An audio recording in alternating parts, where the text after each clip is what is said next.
Hey, what's up, everybody, and welcome to the Flex Zone All In podcast with my co-host, Rolling Body Lewis. That was so loud. So What's loud. up, y'all? I'm Kennelia at Kennelia on social media. That's at the end, Kennelia. Well, we got to tag it as much as you Tag- can. tag If the it. people You coming trying to in, let you the got to people know. direct You trying them to put that bait to out the there? place that they need to be going You to. trying to? I understand. Is that the sugar daddy bait? That's I have a what you father. do. I don't need no sugar daddy. Why you That's what you need to do, Kenny. Pump your social media. That's right. I'm Buddy Lewis jokes when I get back on Instagram. He's in Instagram jail, everybody.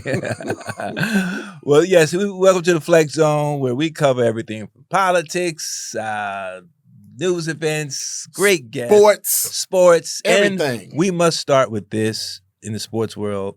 Just beyond this transcends beyond the sports world. Today is the 2-year anniversary of the passing of Kobe Bryant, Gigi Bryant, and the other passengers that were in the helicopter.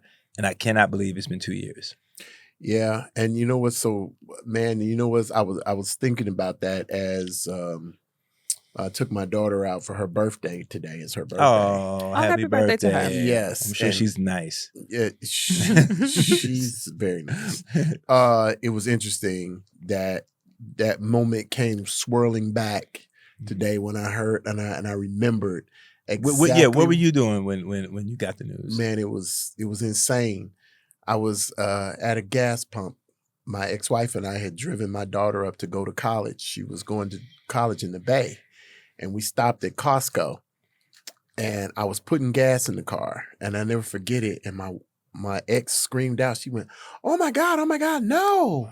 And I went, what are you talking about? She's like, somebody's saying Kobe Bryant is dead. I was like, that's some BS. You know, that's that BS. They always doing that. Yeah. You know, and man, as soon as we got back in the car, my phone started blowing up. Oh man. It was like an Amber Alert. You know, people were going off. Oh my God! You know, and I mean, DJs were on the radio crying. It was insane. And man, my ex and I, we drove like at least 100 miles where there was silence. It was just silence. And that wasn't because she didn't like you. No, that was new. It was a combination of both, I believe. It was new. Because we were chatting, you know, we were talking about, you know, my daughter and school and everything, and man, it was. There's some days in your life when you have events, that you will always remember where you were, what you were doing. It was like the only other thing I could compare it to was like 9/11. Yeah, I'll never forget where I was. Mm-hmm. Kobe's death. Yeah. And the insurrection. I'll never forget those things. They were just like they'll stick in there forever. Yeah, they just scratched indelibly in my mind. Where were you? It was Grammy Sunday. I was getting ready to go to the Grammys. Mm-hmm. I was putting makeup on, you know, getting ready, and I was. Ooh, that probably was a long process you were in. How long did it take to put all the that same amount of time it takes on? me to raise my middle finger. Boo bow. So it took me. No, it took a little longer than that. Boo bow. So I was getting ready. I was getting dressed, and I was, of course, you know, on Instagram and like multitasking, doing a bunch of stuff, running back and forth, you know, throughout the apartment.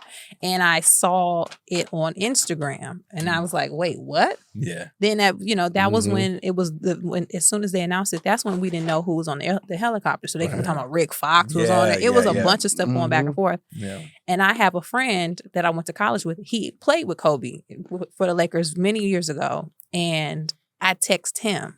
Yeah. And I was like, yo, did you see this? And he was like, that's not true. Because stop texting me with this. Like he got mad at me. Yeah. And I was like, no, I think it's true. And then, people started reacting to it. Yeah. And then immediately they were like, oh no, this is real. Yeah. That was, I remember, this is so like not apropos. I was on the toilet and my brother texted me. I'm on the toilet on my phone. I'm like, and I'm like, what? I, finish, run downstairs. I'm like, I'm telling everybody, they said Kobe died in a helicopter crash. Turn on the news, and obviously again the same thing. It was Rick Fox. They were saying all these different people, and man, I'm telling you, like I just burst in the tears. Like I just, even though it wasn't the full report and we didn't 1000% knew, I knew if they were reporting that they had to know something. Right. And I just, because, knowing Kobe, I remember doing the celebrity game back at Temple, and he was there hanging with us with Charlie Mack and all of us, Omar Epps and Brian McKnight, a bunch of us, man. He was young Kobe. He was still at Lower Merion, and then just talking to his sisters and into when he came out here in his first couple of years, we hung out. I played video games every now and then and talked, and he just was always, man, just a good dude. I mean, I know people have their stories, but he was always cool. Just a dude that was focused, and going back to what you said, there are things that happen in history that I'll never forget. I'll never forget where I was when Marvin Gaye was killed. It was April Fool's, and I was in the car with my brother by the Bronx Zoo. And everybody thought it was April Fool's joke. Right. 9/11, obviously. There were a few more. Obviously the war, Afghanistan war, and that. I mean, it just these moments. And it's like, and they stick in your mind almost like the date of when your child was born. Yeah. You don't know about that yet, but I'm just saying. Hey, or when I remember, and but the strangest thing was about that I'll never forget either is that it seemed like everybody who was in the Costco line had the same, like you could see people openly weeping, like in their cars. Then you hear like, "Oh my God, no!" You could hear like it was like a collective like shout / shock across the parking lot. And I saw this one dude, man. He was in his car like, I mean, he was just bawling like, and it broke your heart, man. Because he was, people grew up with Kobe, whether you grew up with him directly or not. Right. You literally watched him go from that drafted out of high school, 18-year-old, on Moesha, going to prom with Brandy, getting married, having kids, achieving, to being a retired dad. So now coaching his daughter. Like you literally saw him grow up. So people automatically felt that direct connection. I felt like that. It actually hit me harder when Chadwick Boseman died. That knocked me down because again, entertainer, you see people out, you see them out socializing. Chadwick Boseman went to my church, so I would see him like in that space. So it's, even though you don't know people, you respect and you like you see their lives blossoming. So it was just traumatizing now, for a lot of people. I gotta tell you my Kobe story. One of my good friends, his wife, her sister was dating Kobe, and basically, she was like dissed him. Kind of like, whatever. How'd that work out? and it was funny. She kind of dissed him and, started dating this other dude, right? And my boy ended up, I guess he met him, when they came by or something. And he has a big ass Kobe jersey signed. Wow. And we were laughing. We were like, because we saw it. We were on the Zoom, and I was like, "Yo, man, you got a Kobe jersey?" He's like, "Yeah, man." And he told us the whole story about how his sister-in-law messed that one all up. That's hilarious, man. That's hilarious. But that just, it felt, even today, it felt as heavy as it did then, even driving on the 101, looking on that side of the road when I'm going past Calabasas, it's you just go, man. And to think the meanness, the wherewithal to not care for, sheriffs to show pictures, which I read the other day. It was like a thing. They were around bowling and hanging out and just like, hey, look at this, like, you know what I mean? Like just, that hurt me. That hurt me more than anything. And the fact that we didn't get to see what Gigi was going to be, or for that matter, the other parents on there didn't get to see who their kids were going to be and their So sad. family was going to be. You know, for everyone. Of course, Kobe and Gigi. You know, that's the most famous one, but. It just seeing that love, man. Just man, it is something else, man. You just definitely have to appreciate every day, man. And going into more news, Peter Robbins, the voice of Charlie Brown, at 65, committed suicide. Man, this show is getting heavy. I mean, we got to talk about it, man. Okay, because, let's talk about it. It's a lot. Because It's a Regina lot. King's son committed suicide last week. So rest it's in real peace. tough. Yeah, it's rest a in heavy peace. time for people. And Michael Madsen, the actor, Yeah. his son just did the other day at 26 years old. Wow. Yeah, and it's a thing that I think needs to, you know, be spoken about. I know I did some research on Peter Robbins. He had been dealing with bipolar and different things for a while, and had checked into a facility, and you know his friends were begging him to stay, and he checked out early, and then subsequently that's what happened. But you know, you look at a kid that's 26, like you know Ian Alexander Jr., and you look at Michael Madsen's son, and this is a thing with young kids that they're going through. You know, whether it's social media, you know, the pressure of keeping up with people who the majority of them are faking. And that they don't even know. You know. literally now keep trying to keep up and watching the lives of someone that you don't even know this person. When we were younger, growing up, whatever generation you were in up until now, the people in your world were the people in your world. Yeah. The bullies at school, that were the bullies at school. Yeah. The dude who had the fresh kicks at school, he had the shoes. Yeah. It was him. Maybe some people at the other school in the city next to yours. Mm-hmm. Now you're literally watching somebody you live in Indianapolis, you watching somebody in Miami get money. He's 17. You comparing your life to him. You don't even know him. Yeah. But you are a child. Yeah. And then as a child, that becomes your world. So I can see how it can literally take somebody down, regardless of what age you are. Yeah, yeah. Regardless of what age you are, it definitely.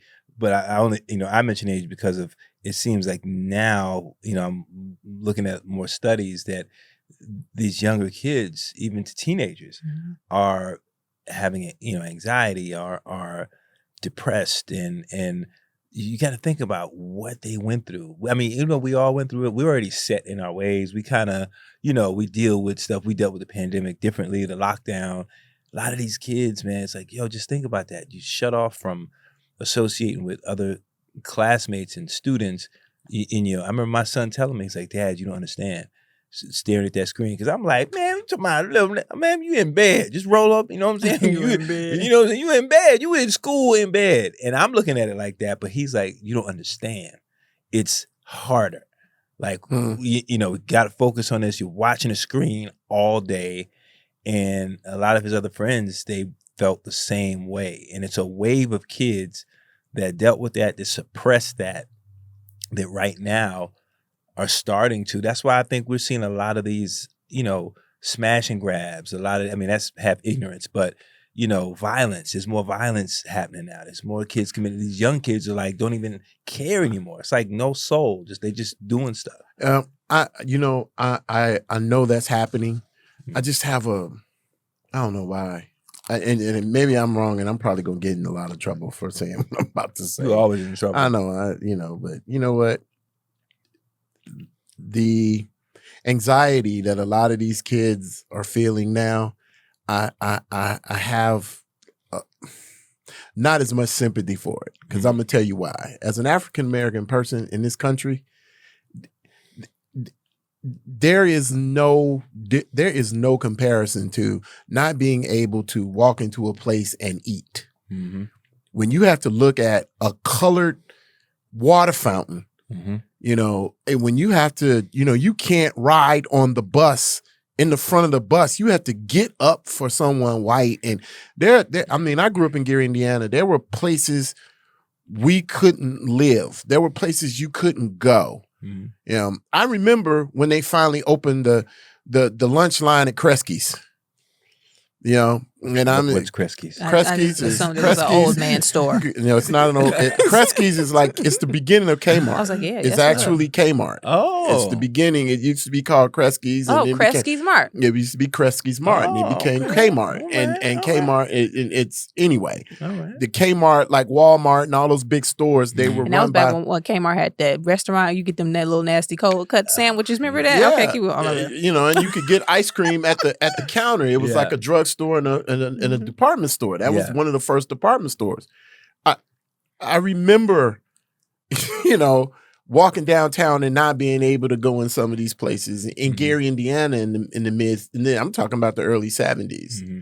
So there was a whole different mentality. You know, I tell this story how I was on the swimming team at we were kids, man, and we're at a swim meet in Indiana, and I go into the restroom, and there's this white guy, you know, because he's cussing his son out. Wow. You know, he's cussing his son out like, you better not lose to none of these niggas out here. Mm-hmm. Billy, you better not lose. You know, I tell you what. And I walk in the bathroom and he's cussing the kid. And he bangs the door open, flam. And I'm looking at him and he's looking at me and he's like, yeah, I said it.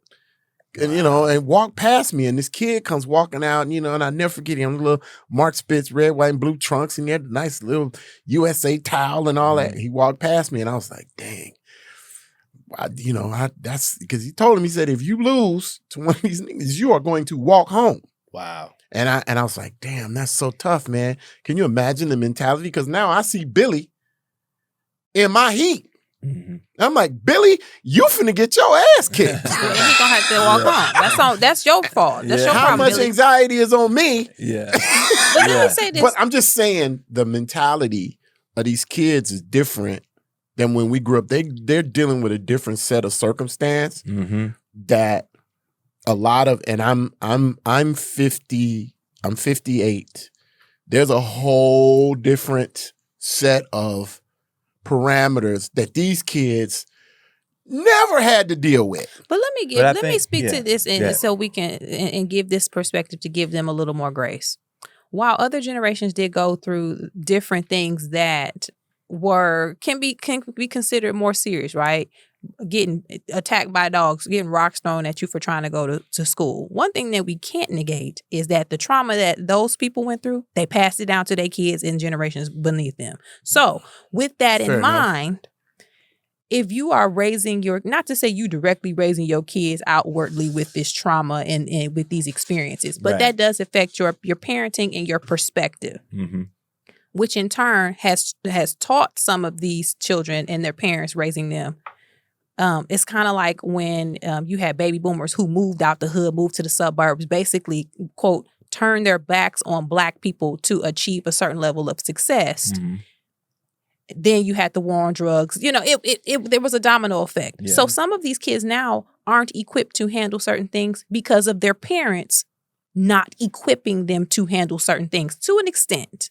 But if you are 16 years old and literally now, instead of getting picked on at school or getting called the N-word by somebody at school, you literally have thousands of people on Instagram saying, did y'all remember that one little girl who there was a viral video of the two white girls in her class, and they were calling her the N-word on Instagram or TikTok, and it went viral. Yeah. And she literally had thousands of people chiming in and saying, replaying that. The little girl was under attack. She was a child. Yes. So it's magnified now. Mm-hmm. And the brain don't fully develop till you're 25. You can't expect a 15-year-old to be able to deal with stuff like this. Yeah, they ain't getting attacked by dogs, but it's still a big deal. Yeah, it is. And I think it's a different, it's like you said, it's multiplied. And I think it's just, like I said, we were built different. You know, I think we were built different. And some of that could be our fault for saying, hey, we want to give our kids everything we didn't have, you know, instead of teaching them everything. No, I don't want to give them everything I didn't have. Yeah, no. I'm sure. You're going to work for it. But I'm saying the overall majority of parents, you grow up and say, man, I want to make sure my kids don't have to struggle. And that's the problem. I've been guilty of that. I definitely been guilty of that. But, you know, I don't think that negates. Struggle builds character. Yeah, but definitely. Struggle to a kid in 2022, just because it ain't your type of struggle, don't mean they ain't struggling. Right. And I can't you can't, look at that and think their anxiety or their depression is any less because it's because I'm personally, I just say a family member dealing with that right now. True. And I'm dealing with it too. Yeah, and it Yeah. is. I dealt with it. To see it, it's just like, man, because you go to yourself, like, you say to yourself, like, what do you mean? Like, what do you, what do you have anxiety about? What do you know what I mean? But you have to pay attention to that because, there's just different things to set off people differently. You know, and yeah. Man, and I'm gonna say this. I think part of this is one of my little conspiracy theories, Flex. I know you love this. I love it. I love it. I think it's something, and I don't know if it's the food, but they drinking, it's in the water, or something that's created a little bit less tolerance for like being able to undergo like stress, animals, become in a sense domesticated when they see people. Yeah. It's like, that's why you don't like wild animals they tell you don't feed the bears, don't feed the, because they get, and I think some of this, man, out here is we take the struggle off of our kids. And a lot of them, sometimes you need a little pressure. Pressure makes diamonds. Yeah. And so you need to, I think sometimes that we've tried to alleviate their stress and their ability to cope by trying to help them out. And that's not always the best thing. True. Yeah, but listen, if we look back generations, our grandparents, great-grandparents, they wasn't doing well. They were literally dealing with trauma, like direct trauma. We talking about people whose they saw their grandparents enslaved, come up out of the shackles. Right. And now have to live life. I'm talking about sexual abuse, mutilation, torment, Jim Crow. They literally would see people getting hung. So they literally were dealing with it. And their tolerance, while we can look at it as strong, it's kind of sad that they had to suppress that and had to act like they were fine. That's not okay. It's not okay for you to see your brother getting hung and you got to just pick up your stuff and go back to work. Yeah. That's not helping anybody. Yeah, like my dad used to say, man, my dad hated the police. And I didn't understand it till I was older. He hated the police. And he said, because those are the only people who take you away. And he lived in Madison, Illinois. It was around St. Louis. He said, the police are the only people that you go with them and you might not come back. Wow. Yeah. And he he told me about several of his friends that got arrested or, they saw the police talking to them. Next thing you know, they're gone. They're gone. Wow. And there was nothing you could do about it. Nothing you could do, and that's why. And so they're teaching moments that your parents give you about things. They pass things on to you. Like, and now I have I'll be looking at the police with side eye, like, okay, I don't want to deal with these people because it's a possibility, that the same thing could happen to me. You know what I mean? Yeah. And so I think when you were talking about, the trauma that our parents and our grandparents had to deal with is different. And it's passed on to us. Yeah. And that kind of scary trauma that we have, that's also breeds anxiety. Because, your kids see it in you. They're like, okay, you scared. Yes. Should I be scared? And trauma is in the DNA. It can be passed down in the DNA. It's passed down in your, There's generational, like they talk about generational curses. There's generational trauma. Yeah. And that's why I think, a lot of Black people in this country are messed up, man. We got trauma that's deep. Yeah, yeah. And it's deep. And like you said, it's passed down just freely. It's like, and it's no knock on anything, but, it's like religion, whatever religion it is. If you've grown up a certain way, if you've grown up Muslim, if you've grown up Buddhist, or if you've grown up, you're going to pass it down to your kids, and then what happens when that kid gets to the point they start thinking themselves, say, I don't want to go that way. Right. That's another, it's anxiety because now I got the pressure of hiding it from my parents. Or I don't want to tell them, and the pressure of shame, because a lot of parents shame you, when you don't follow that way. Yeah, man. And not only is it religion, but it's sexual orientation. It's desire for careers. It's college. It's going to college. It's all these different areas in these kids' lives that I'm seeing now. There are a lot of kids out here who are choosing not to go to college. It's like, because how does that help me? Because they're looking at their parents like, you did all that, you spent all that money. Like my daughter asked me, I looked at her I almost wanted to thump her in her forehead. So I was like, because I was like, she's like, yeah, you went to college, you're a microbiology major, and you do jokes. But you know what? Listen, I just looked at her like, you know what? She ain't got to do you dirty like she that. She did me dirty. But you do jokes. It depends on your path, right? I got a lot of line sisters who making big bank. Right. Yeah. They get into that bag. Yeah. Yeah. They're you said line sisters? They're college degrees. You said line sister? Yes. What buddy, we went through this before. What sorority are you? I'm a member of Delta Sigma Theta Sorority Incorporated, buddy. You knew this. Okay, I'm just checking. But their degrees helped them to be able to achieve those things. Yeah. Now, for our case, you could have just not went to college and came out to LA or New York, hit the stage, took some writing classes, did some improv, Second City or the Groundlings, and UCB, you'd have been good. Yeah. We different. Yeah. But if you want to be an engineer, or you want to be a dentist, or you want to be an school administrator, take your butt to college. Definitely. Look, I gave it a shot for 2 years. Didn't work out, I gave it a shot, had fun. Had a good old time. Good old time. And I just, it wasn't, it was, so with our kids, we have gone through this, our daughter went as well. But when COVID hit, they couldn't do drama. We spoke about that before.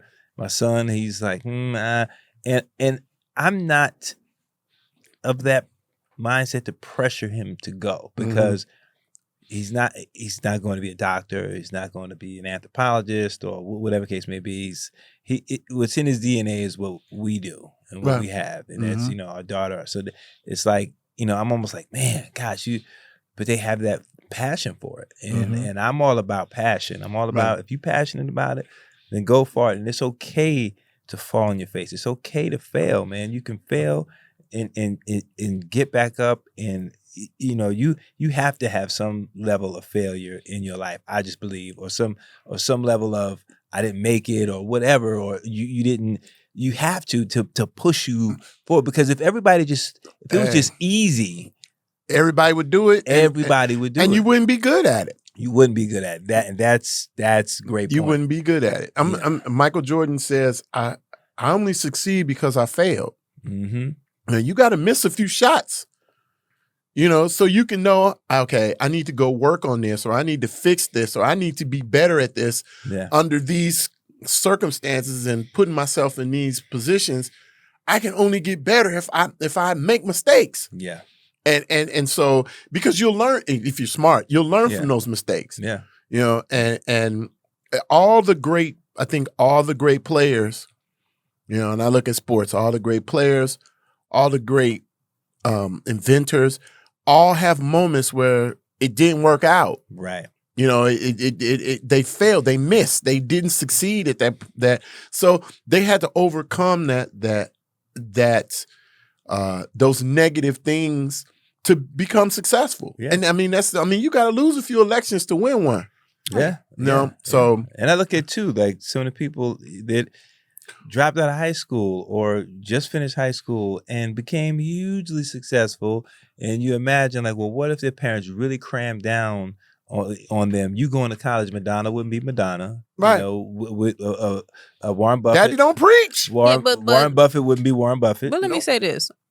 some of these Negroes ain't Madonna and Warren Buffett. No. You need to go to class. No. I hear you, but I'm some just of these saying, people, you need to learn how to read. Yeah, yes. And that's need to learn how Reading to is spell. fundamental. if you can't get them basic skills up to the 12th grade, at least Get your butt in class. And you can learn that online. Yeah, you can learn that online. Some of the people need to get in school. Straight schooling. Hey, But your point is valid. have you guys been ordered anything and it's been delayed? Like, have you? Like Amazon? And Yeah. Any of Oh those no, I be things? getting mine. I got Prime. I be getting mine. Because I got immediate. Prime. I ordered some other things, and because down they're having this problem with the trains going through down LA where they busting them open and they're stealing everything, and now they're stealing guns. Yeah, they said there was a bunch of guns. A mutual. First of all, why are guns on a train? Dingo, dingo, dingo, dingo. No, go ahead. I love that's my buddy. Go ahead. What were you gonna say? But, I mean, why not? I mean, the problem I don't think is what's being shipped. Uh-huh. The problem is there's a problem with getting them unloaded. That's the problem. See, the problem is not necessarily the shipping and the container that it's in. It's that when it reaches before it can reach its destination, they don't have enough workers to pull the stuff off of the train. But hasn't it been that I saw a video where the train was in motion. Yeah, there's a certain stretch in LA County where it basically is unprotected and accessible. So the question with that is, y'all knew this was happening for X amount of time. This ain't no new last 2 weeks they've been robbing trains. They've been doing this.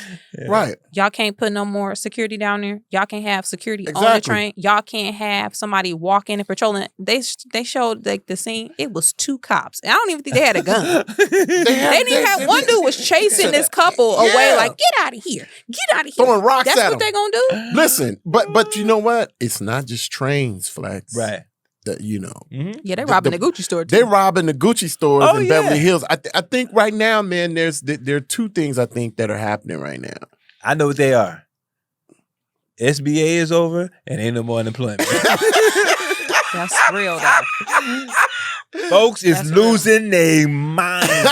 That's real. Because unemployment fraud was rampant during the pandemic. Unemployment was you had. Hey, guess what? That fraud. Hey, let me tell you something. Them fraud investigators, they are on a move right now. Like I'm about to tell you, all of you Negroes that lied and said you were collecting unemployment, but you had a business and you got a business loan and you got 100 employees and you got and you got them PPE loans and all of that. The chickens are coming home to roost. They just caught the girl who's in Tyler Perry's movie, and it was like 5 or 6 other actors. Yeah. They called them. It was like the NBA dudes, the one that used to play, and they were all submitting invoices for the same dentist, doing the same procedure, the same type of work. Clinton Portis they gave him 6 months. Yep. Clinton Portis. He got 6 months. Dang, Clinton. Yeah. Listen. I'm like, and then it's one cat that and you're gonna pay that money back with interest. EDD don't play. Well, if they put Wesley Snipes in jail, they don't. Hey, you getting locked up. Blade in jail. That's the other 3 words. IRS. That's a whole nother level. Whole nother thing. But this right here, when that ended, because it seemed like for a minute it was calm and peace because people were getting money. And listen, for the people, if you work, you deserve your unemployment. Right. Listen, I collect unemployment. I work. You should unemployment be hitting. Listen, we work our ass off, but for the EDD dons, like and the PPP pimps, like they would Beverly Hills. I hate to say, I ain't never seen that many of us in Beverly Hills at the Gucci store. I was like, is there a concert? Like, what is going on? Like, everybody was in Gucci, Louis Vuitton, like it was Hermes. It was crazy. It was buck wild. And it makes you resentful, right? Because if you're working and you can't collect unemployment, I had a couple homeboys who they bought 25 pair of Jordans during the pandemic because of the unemployment. I can't buy no that many pair of Jordans, but they out here getting it like, yeah, I got me some extra money coming in. We just gonna buy me some shoes. You get resentful for that. Yeah. But listen, I ain't the one to police nobody. Movement, just don't bring me into the fold Yeah. when you get caught up. Hey, I ain't yeah. the one. Because I'm gonna tell you something. These people, they're starting to. The government now is like, hey, take the money, and now, but you do it right. Now they're like, oh, you didn't do it right. Oh, listen, you're going to owe us with interest, coon. I know one cat that I know this guy. He was okay. He was already making money, and then he did the thing for, I think it was like $3 million something, buys a Lamborghini or Ferrari something, takes a picture by and he got caught. Now he's facing for each charge total 132 years. It ain't never that serious. Listen, That's 400. I can get $490. I can get that EDD money. a week, yeah. And And that- debit card. Oh, listen, Man. I know some people that are on this that got into. They had the PPE, they had disability and EDD. I was Oh like, my you're not God. supposed to get EDD and disability. I'm like, dude, what do you do? I'm like, bruh, and let me tell you, I had one of my frat brothers. He comes back to LA frequently. I'm like, what you doing out here? He's like, man, he's a fraud investigator. Oh my God. Look at the bruh shutting people down. So what he Wow. does I swear. because what he does is he works for several different insurance companies, Mhm. and he goes out because these people have claimed disability, Yeah. through their job. So their insurance company he has to go out and find these people. He's like, man, this dude out here said he broke down like an old Chevy, and I see him out there raking leaves. He up on the ladder. He said, man, I caught this dude up on the ladder. Painting, and he out there wind blasting the side of his house. Okay. Yeah. You going it's- down, it's pimp. Going down, man. But speaking of going down, we are we're out of time. Yeah, look Are at we- that. Yeah. The show's All over. right. Yeah, that's Already. it. We're out of time. Yeah. Oh, my yeah. goodness. It's time for the next one. Okay. Well, Tell everyone where they can find you, Buddy Lewis. listen, man, you can find me at the EDD office. I'm going to fill out some forms. I'm going to put, Kennelia, what's your social security number? So I can put Don't loop me into the fold. I ain't going on the inside. I'm not going on this I side. ain't gonna make it. All right, alias Shawshank, I'll see you. Now, Hey, Andy Dufresne. under the frame, crawl through a pile of shit. No, Buddy Lewis on Facebook and Twitter. Buddy Lewis Jokes on Twitter, and soon to be back on Instagram. I paid $50 to a guy. Well, it was $100 to. He said he can get me back on Instagram, and we'll find out. Oh no. You ain't gonna never see that money again. You can find me, Kennelia, at Kennelia on social media, Twitter, Instagram, and Facebook. Also, listen to Black News Podcast on all apps where podcasts can be heard. Check my website. I have shows in the area coming up. And you can find me at Flex A for Real on Instagram, TikTok, Flex Alexander on Facebook. And yes, that is it. Until next time, we will see you right here for the Flex Zone All In Podcast. And hopefully we'll get Buddy his $100 back. Peace.